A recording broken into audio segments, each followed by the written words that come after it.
Mga ka-agri, good morning.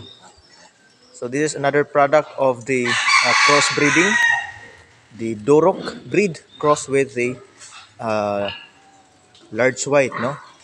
So makikita natin dito mga ka-agri ay majority talaga yung large white din. So yung Dorok na characteristic in terms of color ay medyo hindi nakita dito. More on large white talaga. Meron siyang 14 piglets. So if ganitong kadaming mga biik no sa isang inahin ay siguradong may kita talaga. So ito yung mga biik niya mga kaagri oh. Enjoying sucking the milk from the sow. Ganitong banda, dito banda, nandito naman yung almost 2 weeks old na mga biik. So this is large white. Okay. So sa gilid, mayroon diyang pagkain no na angkop doon sa biik para while nagsasak sila ng gatas ay tinuturuan naman silang pakainin dito sa mga solid food. So, ito yung the best design for our farrowing area. No? Naka-elevate yung ating cage.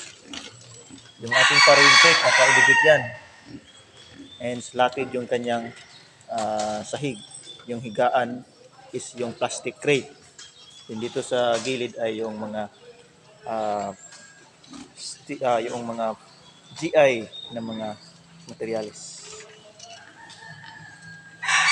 Napakaganda.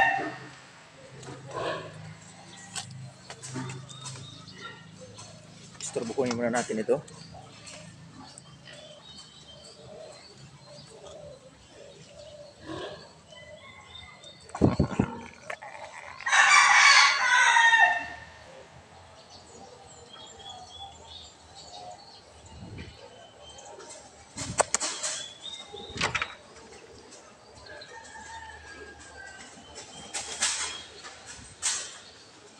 So ito mga kagri, may pagka-orange yung kanyang color and may patches na black.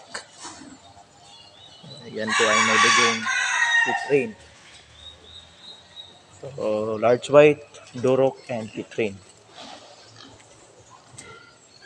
Yung farm area.